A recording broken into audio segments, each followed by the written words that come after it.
Vamos prosseguir os nossos painéis.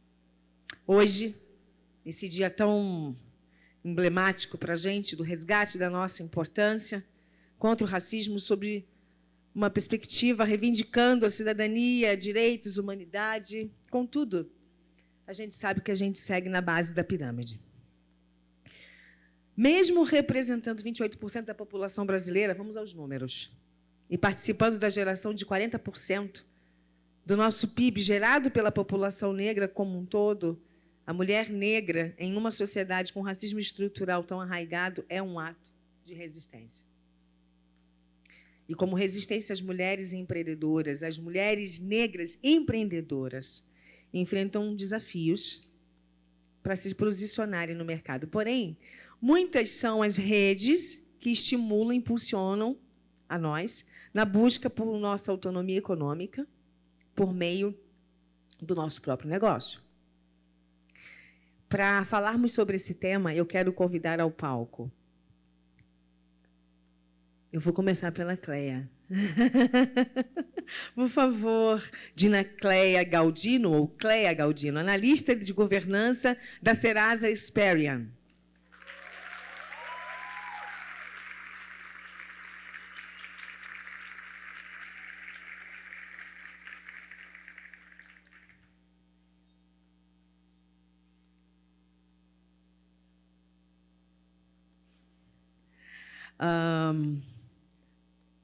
Quero convidar ao palco Ana Fontes, fundadora do RMI, Instituto RMI, da Rede Mulher Empreendedora e vice-presidente do Conselho do Pacto Global da ONU.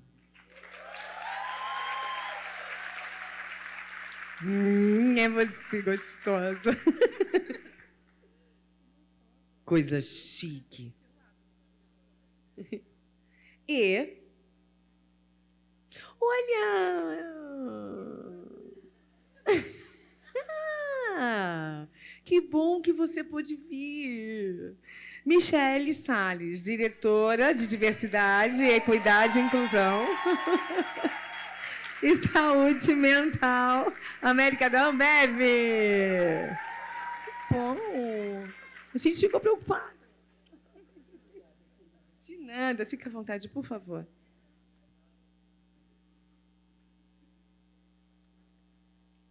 Então, vamos. Eu vou... Eita, agora somos 4. Somos 5. Desculpa, tá, Vânia? E Vânia, é verdade, olha, papel mosca. Vânia Santana, historiadora e consultora do Conselho Consultivo Pacto Racial. Por favor, Vânia.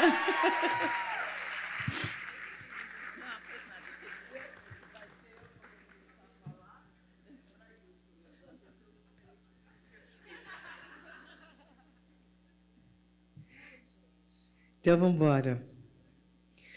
Vânia, não, começa com você, Vânia. É a senhora mesmo que vai começar. Ah, eu tenho. Por quê? Eu sigo roteiros, às vezes. Eu me guio pelos roteiros. Tem microfone aí para ela? Tá. Ótimo. Boa tarde. Vânia, é comum a mulher negra periférica empreender. Mas não é absorvida no mercado de trabalho de uma forma igualitária, sabemos. Ela aplica os seus negócios com toda a potência, sua experiência ancestral, conhecimento, poder, resistência, porém, isso se dá preponderantemente de maneira informal. Enfrentamos barreiras discriminatórias que nos bloqueiam o acesso à formalidade. Como as redes de parcerias no fomento ao empreendedorismo devem atuar para transformar a precariedade em empreendimento, trazendo os negócios da mulher negra para a luz da formalidade e acesso a seus direitos. Boa tarde a todas, todos e todos presentes, essa audiência maravilhosa e também a quem nos assiste online. É um prazer imenso estar aqui. Também vou fazer a minha autodescrição. Por favor. Eu sou uma mulher negra com 1,69 m. Eu tenho cabelos curtos, encaracolados. Eu visto uma roupa bem estampada, uma estamparia africana, que eu comprei especialmente para esse 25 de julho. Porque você merece. No mercado africano, na cidade de Nova York, onde eu recentemente estive com um grupo de mulheres negras muito poderosas. E a outra coisa também é que eu estou maquiada, coisa que eu não faço muito, sempre pelo menos tentei. Eu uso um batom vermelho e, como eu disse, no momento de preparação da nossa estada por aqui, eu posso sair descalça, mas sem batom eu não saio. Então, essa é uma pergunta muito desafiadora nos dias de hoje. Eu tenho certeza que Ana responderia muito melhor que eu, mas eu vou tentar, Ana.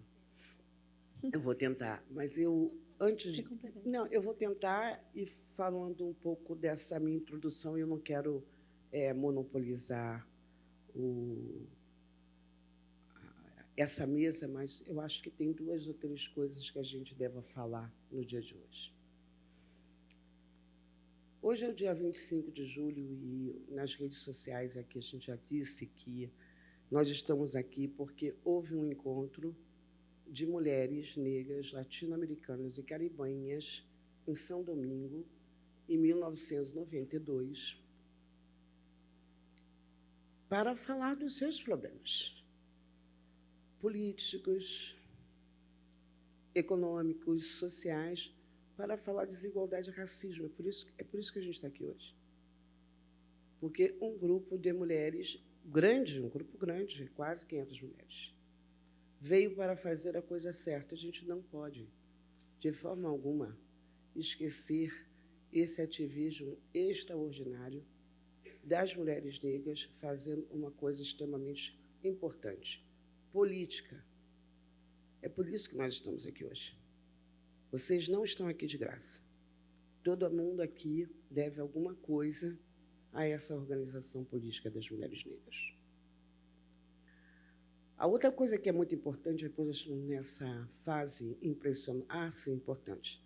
Eu nasci em 1961, portanto, eu tenho 62 anos. Eu sou uma feminista e uma ativista do movimento negro, do movimento de mulheres e do movimento feminista.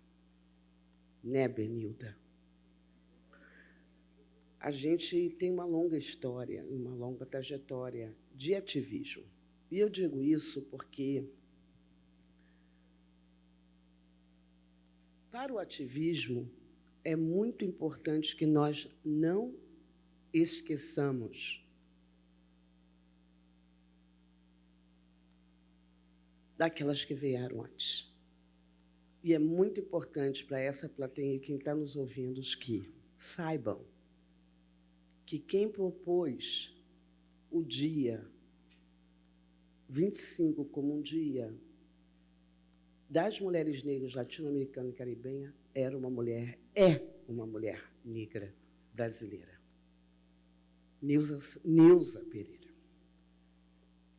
Viva, carioca, do Rio de Janeiro, que criou uma organização extraordinária que se chama Coisa de Mulher, que foi da Secretaria Executiva do primeiro Encontro Nacional de Mulheres Negras, que aconteceu na cidade de Valença, no Rio de Janeiro, em dezembro de 1988, em comemoração crítica à abolição, e que reuniu 400 mulheres negras de todo o país, de 19 estados brasileiros.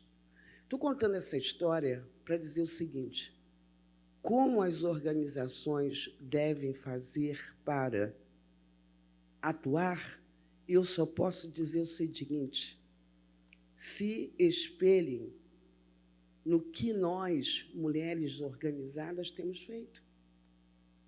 Porque nós estamos fazendo, nós temos feito. É nós Veja quanta análise de conjuntura,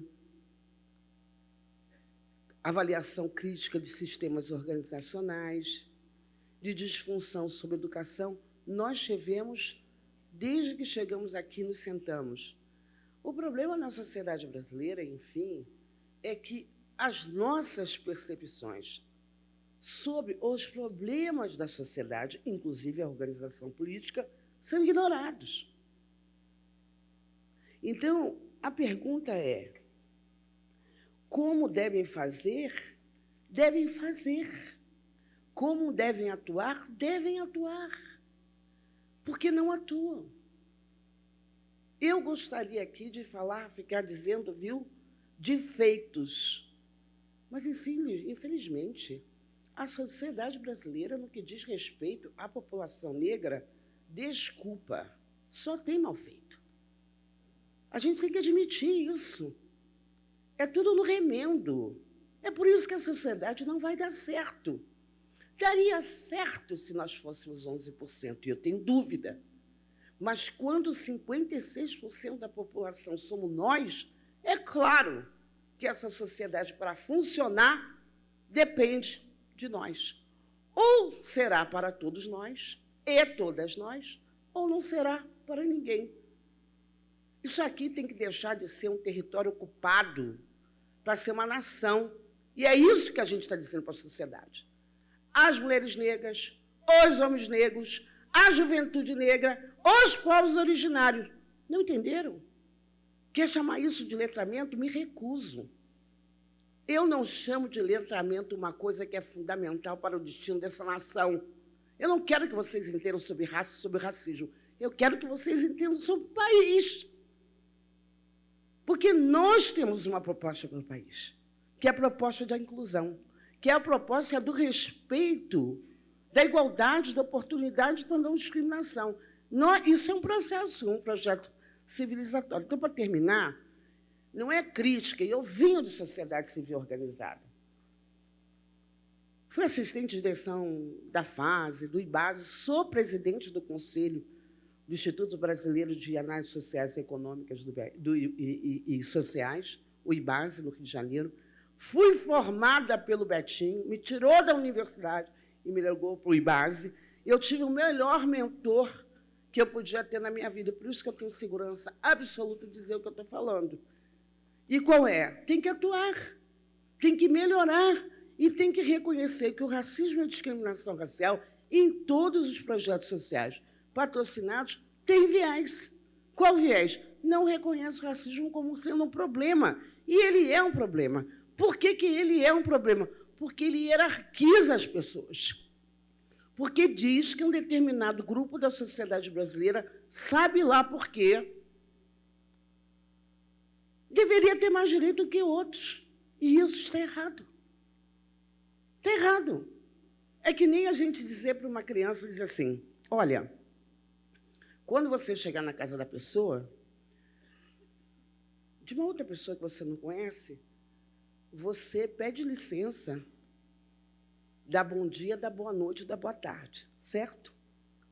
Se você não fizer isso, você está errado. É muito simples. É ter respeito pelo outro. Não é a sua casa, não é seu parente. Mesmo que não sendo a sua casa, não sendo o seu parente, você deve, sim, com licença, boa noite, bom dia e boa tarde. Era isso que eu tinha que dizer.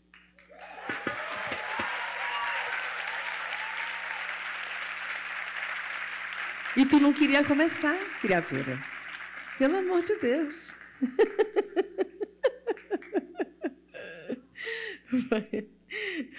Ana, você quer complementar? Eu vou já fazer a pergunta para você, mas você já quer complementar diante da fala da Vânia? Ou posso fazer já a pergunta? Tá, eu vou emendar. Né? A gente vai falar sobre empreendedorismo da mulher preta. Ganhou destaque relevante na pauta do desenvolvimento econômico. Que desafios! Eu não sei se a gente responde. Depois dessa fala fica complicado. Que desafios enfrentados por nós, mulheres empreendedoras, que eu me encaixo nesse negócio, e interseccionalidade do racismo estrutural. Quais são esses desafios, Ana? Bora. E você está sem? Veja esse aqui. Se não estiver funcionando, eu passo o meu para você e pego o outro. Alô? Está! Olha, que lindo. Como por mágica, né, Vânia? Bom, gente, boa tarde. Estou muito feliz de estar aqui, estou super emocionada. Queria olhar as carinhas de vocês, mas a luz não deixa. Então, estou imaginando que está todo mundo muito feliz também de estar aqui. E Benilda. Está bem ali na primeira fila. Está bem ali, né? Não o dá coração pra... da gente fica... Está ali. Bom, eu vou me autodescrever. Eu sou uma mulher de origem negra, de pele clara, portanto, mais passável nessa nossa sociedade racista. Sou de origem nordestina, tenho 57 anos, nasci no sertão de Alagoas. Estou vestindo uma blusa azul estampada, uma calça preta e tênis que eu uso há quase 9 anos, quando eu desisti do salto, mesmo quando não era moda. Então, estou aqui do lado da Gina, estou muito feliz de poder estar aqui.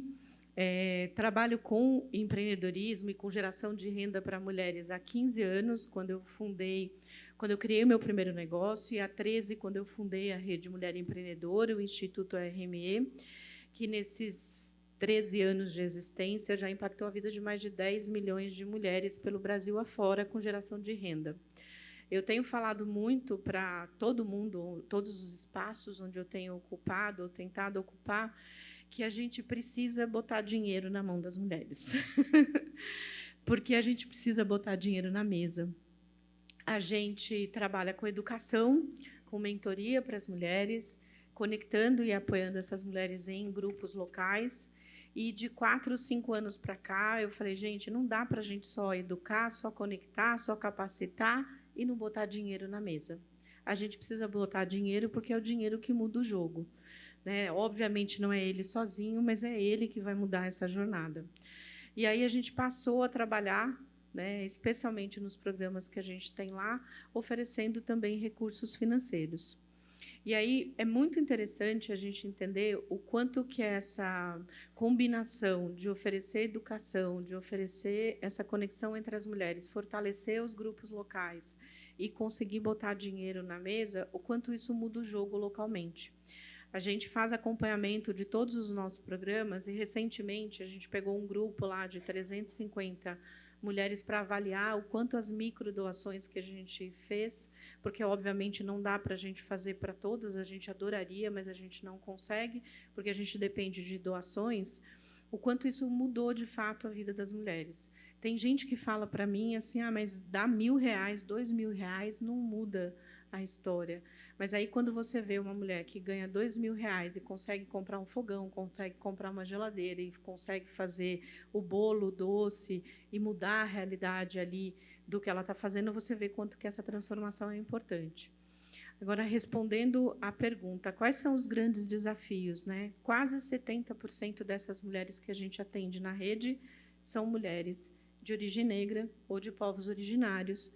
Mais de 60% da região norte e nordeste, que, infelizmente, é uma coisa que a gente precisa trabalhar muito, viu, Vânia? A questão de que o Brasil é muito maior do que as capitais, muito maior do que São Paulo. A gente precisa muito olhar para o Brasil com esse Brasilzão mesmo que você falou da questão política. A gente pensa que todas as coisas que acontecem nas capitais são a mesma realidade que acontece no Brasil inteiro. A gente está em mais de 2.500 municípios, fazendo todo esse programa de acompanhamento. E, além da dificuldade, né, de ter um negócio, formalizar um negócio, criar o seu MEI, aprender a vender, aprender a divulgar, as mulheres têm menos acesso a recurso financeiro. Elas são menos apoiadas, inclusive pela família. Isso é uma coisa muito triste, porque está no imaginário das pessoas que a mulher tem que ficar dentro de casa. E quando essa mulher tenta buscar alguma renda, alguma forma, algum recurso financeiro, infelizmente, isso acaba, em alguns momentos, se virando contra ela. A gente também trabalha a questão do combate à violência através do recurso financeiro. A violência contra as mulheres, especialmente, tristemente, horrorosamente, muito maior contra as mulheres negras, não vem diminuindo, ela só vem crescendo. Só vem crescendo. Eu acho que esse é um dado que as pessoas meio que deixaram passar. Durante a pandemia, a violência contra as mulheres brancas aumentou 10%, contra as mulheres negras aumentou 40%. E isso é um dado chocante do Fórum de Segurança Pública, porque você vê o quanto esse impacto é na vida dessas mulheres, na vida das nossas mulheres. E aí, o que a gente entende? A violência contra a mulher ela tem dois grandes fatores, especialmente a mulher que sofre violência, que é a maioria dos companheiros. Tem o fator dependência emocional e o fator dependência financeira. Quando você tira a dependência financeira da equação, você consegue deixar essa mulher com mais condição de sair desse círculo de violência e, com isso, ela conquistar o desenvolvimento dela. Quando essas mulheres dão certo, quando elas conseguem ganhar o próprio dinheiro, tem, assim, são dados, gente. Tudo que eu estou falando para vocês aqui não são coisas tiradas da minha cabeça, são todas pesquisas, depois, se vocês quiserem ter acesso, e são pesquisas que a gente faz há muitos anos. Quando essa mulher dá certo, a primeira coisa que ela faz é investir e melhorar a educação dos filhos. É a primeira coisa que ela faz. Como é que eu melhoro a escola dos meus filhos? Como é que eu mudo a situação? Porque ela entende que a educação dos filhos é que vai mudar o jogo. A segunda coisa que essa mulher faz é melhorar a condição da família. É melhorar dentro da casa dela, né? Comprar uma coisa que vai melhorar a condição da família. A terceira coisa que essa mulher faz é ajudar o entorno de onde ela está. Por isso que a gente fala que, quando uma mulher dá certo, ela amplifica o impacto social, porque você tem a mulher que vende o doce, a que vende o salgado, a que faz a decoração, e elas se juntam e viram uma força local ali.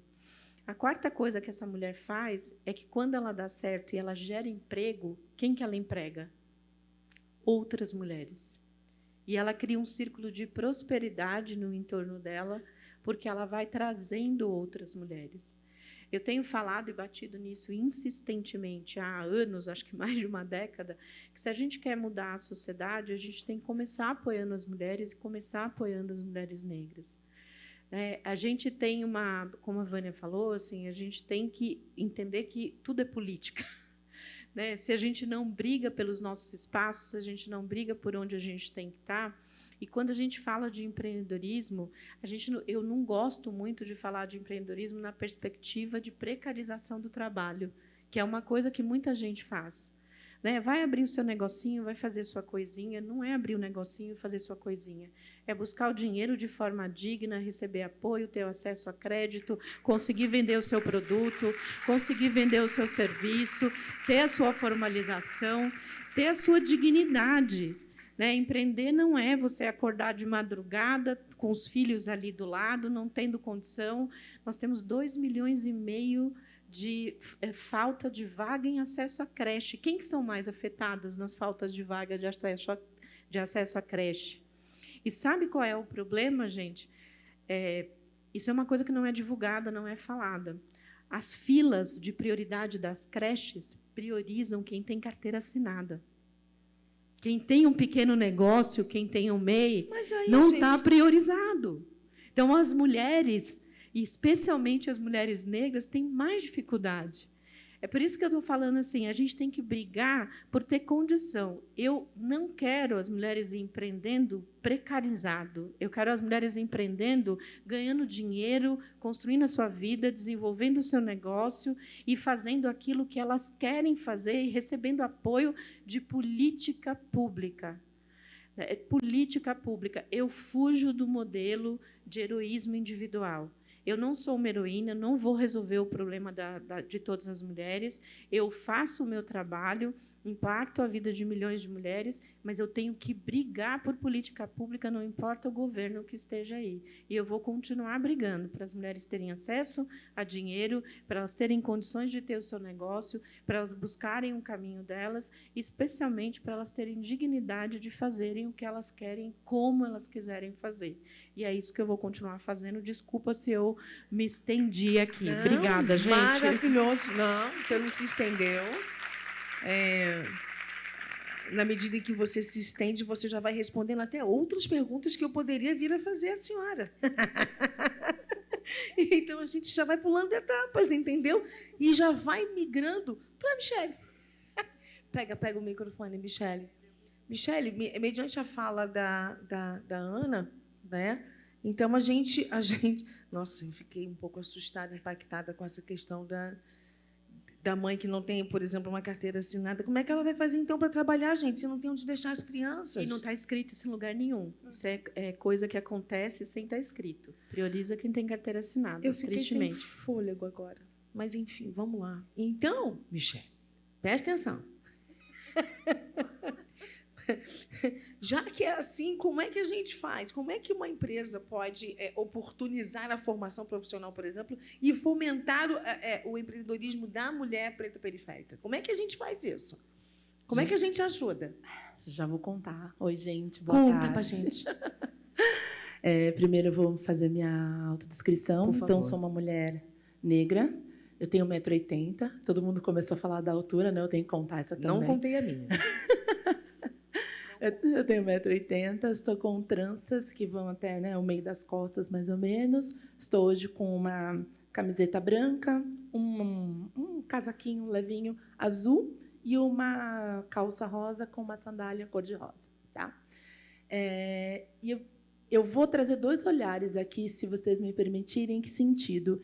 As pessoas geralmente vêm até a Michele em função da cadeira que a Michele ocupa hoje para o mercado, né? Então, a Michele não é a Michele é diretora de Diversidade, Equidade, Inclusão e Saúde Mental da Ambev.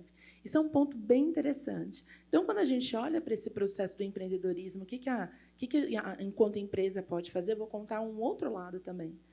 Quando as pessoas vêm procurar esse cargo, essa resposta, a mulher negra que passou por todas essas coisas com a família, essas provações que a Ana comentou, tem que fazer essa articulação e trazer essa percepção interna para que esse ecossistema, de fato, tenha a possibilidade de ter um impacto real. E, do meu outro lado também, acho que algumas pessoas já sabem, eu cheguei a fundar uma consultoria que hoje eu não estou à frente, tem pessoas incríveis atuando, que é o Carreira Preta, que está focado também em pessoas negras, focando, de fato, né, no desenvolvimento de carreira, e também olha para o empreendedorismo. Então, toda vez, por exemplo, que vai fazer um cadastro para uma grande empresa, para prestar um serviço, gente, são dias e dias e dias para conseguir fazer com que esse cadastro ocorra. Então, olhando para todos esses aspectos, né, e unindo para essa resposta, a gente primeiro tem que entender, de fato, como que essa população negra está, como que essas mulheres estão, como nós estamos. E eu falei do cargo, não foi à toa, porque a gente tem que tirar o viés disso quando a gente tem que olhar para as outras pessoas e tomar decisões. Eu não sei, acho que foi a Tânia, se eu não me engano, que falou no momento da Powerlist, falou quem está com a caneta na mão, que tem esse poder de assinar, tem que ter esse direcionador, mas entendendo aquela realidade, pensando em processos e políticas para aquela realidade. E grandes empresas também têm que influenciar as políticas públicas. A gente tem que fazer internamente, mas a gente tem que fazer parte desse processo também. Antes da gente começar o bate-papo, eu estava conversando com a professora Vânia, eu fiz uma pergunta até para ela, né, de como que ela viu o trabalho das empresas nesse cenário. Porque tá muito, entre aspas, tá fácil a gente usar, né, o ESG, a gente fala muito das siglas, a gente fala muito do termo ecossistema. Mas o que é esse ecossistema, né? Como que a gente chega nessas pessoas? Então, entendo que hoje o nosso principal papel, e esse case que a gente desenha dentro da Ambev, é chegar, trazer essas pessoas para dentro da empresa, ouvir essas pessoas e colocar em lugares em que elas tenham, de fato, o espaço da fala, porque todo mundo tem fala, todo mundo tem voz. A gente tem que garantir esse espaço e a discussão sobre aquele ponto de vista para que a gente crie soluções o suficiente para que cheguem nessas pessoas. E soluções práticas, soluções fáceis, soluções rápidas. Porque a gente não está partindo de um processo em que a gente vai desenhar algo para daqui... o que a gente vai desenhar para daqui 5 anos, 10 anos. A gente precisa fazer isso para agora. As pessoas estão com fome agora, as mulheres precisam colocar as crianças, como a gente comentou, na creche agora. Então, o que a gente consegue fazer com isso? Pegando o nosso case, a Ambev é uma empresa que acaba fazendo contratação de um volume bem considerável de fornecedores. Então, a gente tem até uma mulher negra que foi até à frente de tudo isso. Acho que você conhece, né, Ana? A Andresa, espero que eu te represente aqui bem, André. Em que ela teve à frente de um projeto em que a gente olhou para a nossa cadeia de fornecedores, olhou para a área de suprimentos, entendeu como que a gente facilitaria o processo dessas pessoas empreendedoras para chegar dentro da Ambev. Vamos lá, numa empresa de bebidas, a gente fala das razões para brindar. Em quantos eventos que a gente está presente? Seja na casa das pessoas, seja os eventos que a gente faz. Então, quando a gente pensa nas pessoas fornecedoras, quantas pessoas negras fornecedoras estão fazendo os nossos eventos? O quanto que a gente está consumindo desses produtos? Então, por exemplo, hoje a gente já tem alguns pré-requisitos, né? Por exemplo, dentro da minha área, da minha diretoria, a gente só trabalha com pessoas fornecedoras negras. E a gente tem ampliado muito esse processo dentro da companhia, e a gente fala muito da questão da governança, o quanto que a gente vai conseguir fazer com que isso seja real para toda a empresa, ter pelo menos um percentual de contratações de pessoas fornecedoras e focado em pessoas negras. Aí a gente entra num ponto que é da especialidade, né, daquele fornecedor. A gente falou muito sobre a questão, sei lá, de alimentação e etc., um serviço no meio de catering, digamos assim. A gente tem, entre aspas, uma facilidade pelo viés que nós fomos, né, como fala, ensinados. Agora, o quanto que a gente tem outras pessoas negras tendo tantos trabalhos, né, e tantos serviços, produtos que elas estão fornecendo que a gente não conhece, porque a gente não pesquisa, porque a gente não vai atrás, porque a gente não direciona esse trabalho. Então, a gente pegou um volume aí de 50 milhões de reais e já investiu no ano passado em empresas de pessoas fornecedoras negras, e esse ano a gente foi para 100 milhões de reais. Então, isso é muito importante, é um volume assim muito considerável de dinheiro de investimento que, quando a gente sabe que a gente impacta aquela pessoa fornecedora, aquele grupo de pessoas, a gente vai impactando muito mais. E a gente vai fomentando uma sociedade, e aí, de fato, a gente impacta no ecossistema. Eu acho que é exatamente a palavra, né, que a gente tem usado, e a clareza do nosso papel e a nossa responsabilização nesse processo. E, por fim, a gente vai transformando todos os processos internos a partir do momento que esse contato e todo esse volume de pessoas vem chegando. Porque eram problemas até então desconhecidos pelas empresas. Nossa, mas o nosso processo sempre foi assim, eu vou fazer o cadastro, só tudo em inglês. 3% da população do país fala inglês. Como é que as pessoas vão fazer esse cadastro? Então, são coisas assim que parecem simples, mas que não são. E cada vez mais vão tirando oportunidade de pessoas negras. E aí eu finalizo dizendo que é por isso que a gente tem que estar dentro dos espaços corporativos também, com estratégia, com força, com direcionamento e garantindo que esses processos, de fato, aconteçam. Obrigada. Eu agora vou conversar, vamos ouvir, porque eu acredito o quão desafiadora deve ser ou deve ter sido até então a vida de Cléia Gaudiano. Minha querida...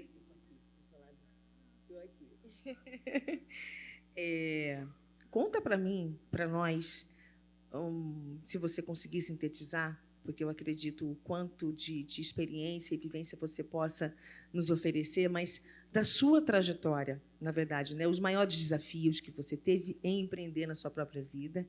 E eu já vou emendar na próxima pergunta, que é maravilhosa, as estratégias que você utilizou para engajar a rede pública e privada para conquistar o seu sonho.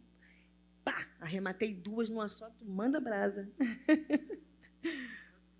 Peraí, deixa eu ver se está ligado. Não, passa o seu para ela, Ana. Oi. Tá.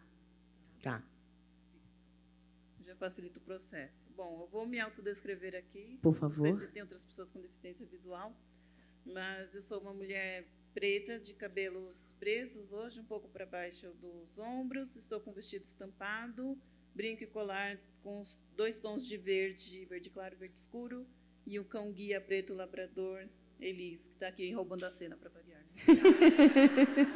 Fica calma, Elis, está tudo bem, tá? Está entre amigas.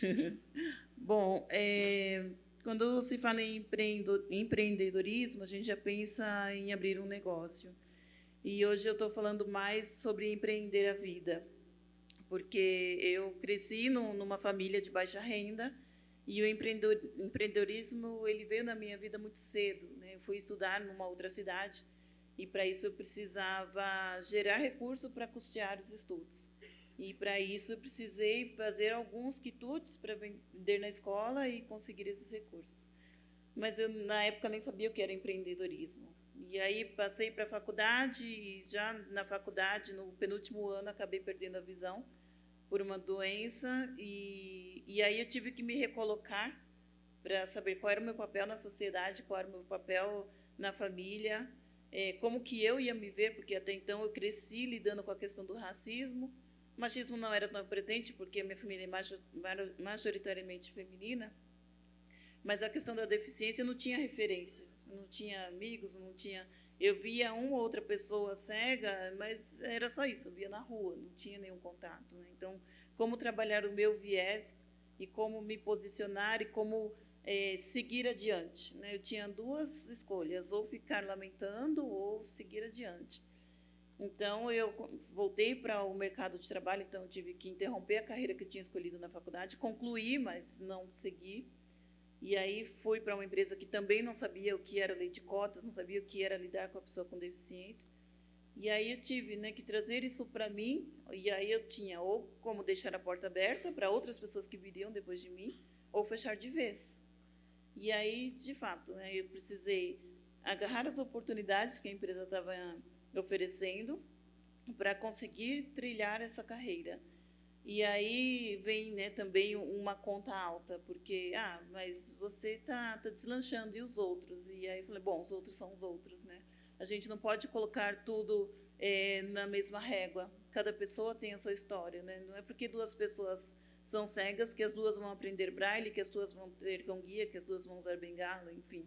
São pessoas.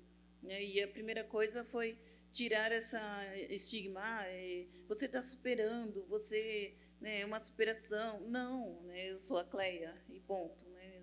A pessoa com deficiência nem é super-herói e nem é vilão. Né? E assim, as pessoas me viam, tadinha, ela perdeu a visão. Não, tadinha, não, é um marcador, né? Mais um em meio a tantos que eu já trago.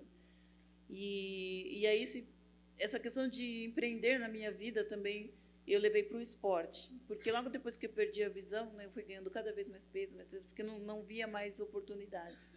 E aí eu comecei a correr, e depois de alguns anos eu falei, acho que vou fazer uma maratona. Né? E aí a pessoa veio e falou, não, você não vai fazer maratona porque esse corpo não te deixa fazer uma maratona. Eu falei, não, você está falando do meu corpo, não de mim. Né? E aí, de novo, eu tive que me posicionar.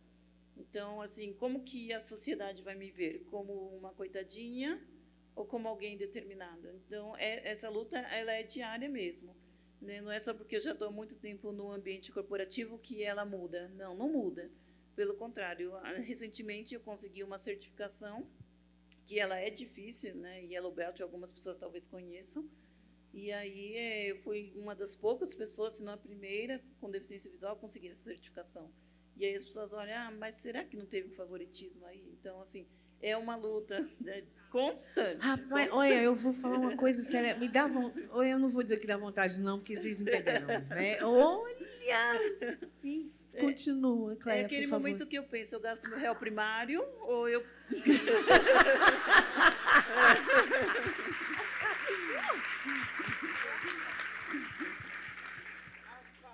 Que coisa! Mas me impulsiona. Né? Essas questões acabam me impulsionando cada vez mais, porque eu falo, não, vocês têm que parar de ver a pessoa com deficiência como alguém que não tem capacidade, alguém Sim. que não tem determinação. E é isso. A gente segue, mas cansa, às vezes cansa, porque a gente traz a questão do racismo e a questão da deficiência, a questão de ser mulher. Eu não sei o que as pessoas enxergam primeiro em mim. Se o fato de eu ser mulher, de eu ser preta ou de eu ser cega. Isso vem de uma vez. Né? E como já disse aqui, até eu abrir a boca, todo aquele estereótipo já foi montado, todo aquele desviado já foi construído, então até eu tirar isso é trabalho de formiguinha. E ainda assim você segue e segue nos inspirando, porque só essa pequena, breve apresentação sua da sua vida, enfim, eu já fiquei aqui, meu Deus do céu, que coisa incrível, parabéns. Obrigada. Parabéns mesmo por insistir e resistir, porque não é fácil Não. para nenhuma de nós ainda, sobretudo quem tem uma condição atípica, né? Vamos colocar assim. Então, nós temos 3 minutos ali, eu acho que cabe mais uma pergunta. Eu vou tentar fazer uma pergunta em que todas possam dar um parecer, porque, infelizmente, o nosso tempo está acabando. Ô, Gibson, a gente precisa aumentar um pouco esses painéis, hein? Eu não consigo conversar direito com as meninas. Não é verdade? Porque acaba que eu fiz uma pergunta para cada, não é? Vocês não sentem vontade de querer saber um bocadinho mais de cada uma delas, ou pelo menos do que pensam? Eu vou tentar resolver isso, viu, gente? Vou falar com o Giba e a gente vai tentar resolver isso para o próximo ano. Eu já tomei aqui já alguns minutos, mas tudo bem. Vamos embora. Oh, meu Deus do céu, só você, Isabel. Vamos lá. Estou escolhendo uma pergunta bacana aqui que a gente possa fazer, que eu possa fazer para todas vocês. Eu acho que essa aqui. E quais são as melhores estratégias para utilizarmos no relacionamento entre 3 setores: público, privado e organizações não governamentais? Quais são as melhores estratégias para nós? Por favor, professora Vânia. E que bom que nós mulheres pretas, a gente também pode, sabe, desorganizar um pouco o tempo.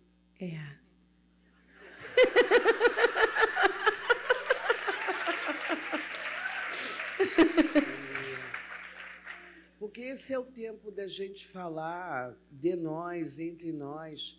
Eu posso imaginar que algumas aliados, mulheres brancas, homens brancos, se sintam, talvez, por que eu não estou aí? Né? Porque hoje é um dia muito especial. Hoje é o nosso dia. É um dia latino-americano de mulheres negras e caribenhas e Dia Nacional da Mulher Negra, Teresa de Benguela. Tudo nascido da luta, das ruas. Então, sabe, Guia, a gente vai ficar mais um pouquinho. Tá Não bom muito, pra tá, você? Vânia? Não, mas é só para... não muito, mas só para a gente um pouco relaxar, porque no sentido de que não é que a gente... O programa está maravilhoso, mas eu vou logo entrar na história, né? Sim. Eu só acredito que tenha essa junção, né, da sociedade civil, que pode ser ONG formalizada ou não, o Estado e o setor privado. Eu acredito que haja alguma coisa importante nessa junção.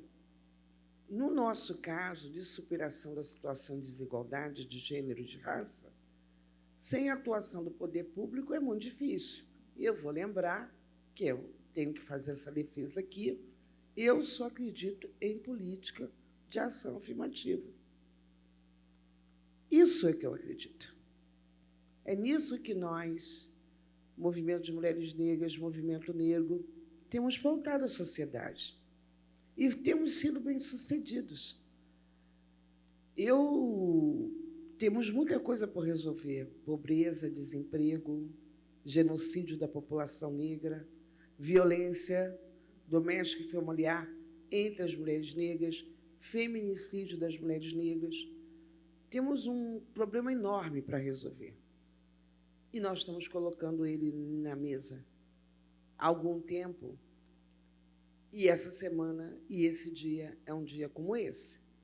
Mas também é verdade que, para algumas de nós, dá uma felicidade danada em ter lutado por determinados assuntos e ver, ao seu tempo de vida, o resultado efetivo disso.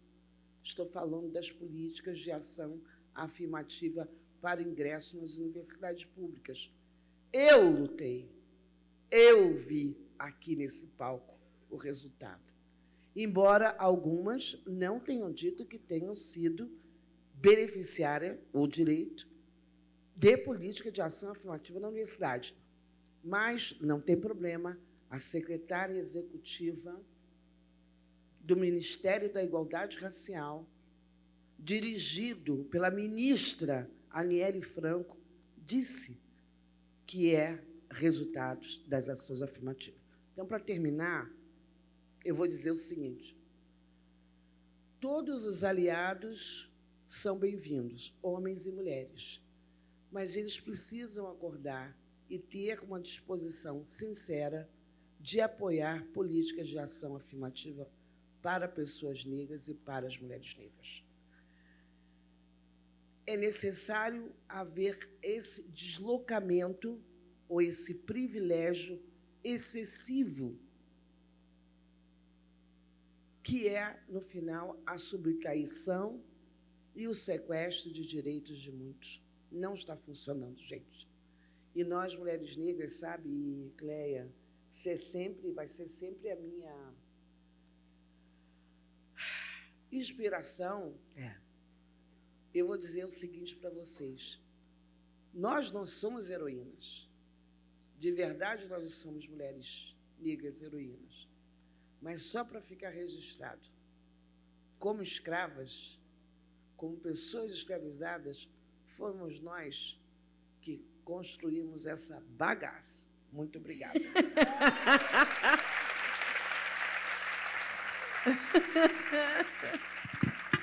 Rapidinho, Ana, né? por favor. Vamos ser bem rapidinho. Então, pensando nessa junção de iniciativa privada, organizações sociais e governo, eu acho que a gente só muda o jogo quando a gente entender que as causas estão acima das marcas.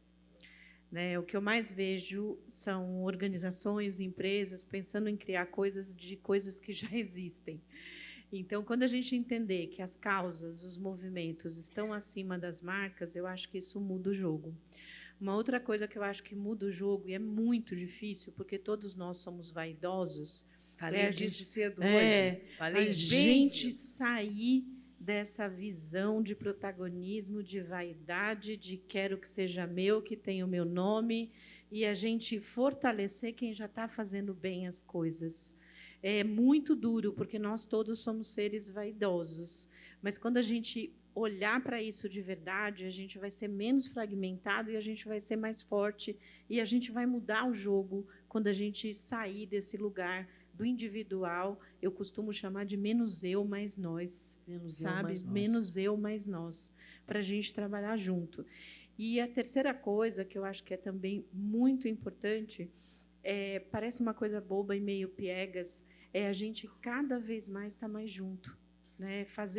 Juro, eu acho que eu vim na primeira edição desse aqui, que era num espaço pequenininho. Estava falando com a Jamile, acho que tinham 150 pessoas. E você vê um espaço desse com 500 pessoas, então, gente, é só junto que a gente vai mudar isso. Parece boba, parece piegas, mas não é. Eu acredito demais, eu acho que isso a gente vai fazer a transformação se a gente, de fato, estiver junto e conectando uns com os outros, sabe? Conectando umas com as outras. E não, se conectar não significa que a gente tenha que concordar. Eu te amo muito. Eu também. Caramba, obrigada. A gente por isso. não precisa concordar. A gente precisa ter empatia e se conectar com as outras pessoas, porque só assim a gente vai mudar o jogo nesse país. A gente só muda se a gente estiver junto. É isso. Agradecida! Meninas, Michele e Cléia, vocês me desculpem não continuar, mas a gente já terminou o nosso tempo, a gente já excedeu, mas esse painel precisava de mais aí uns 40 minutos, pelo menos, para a gente poder conversar mais. Menino, como eu estou adorando! Olha, vocês estão gostando, gente?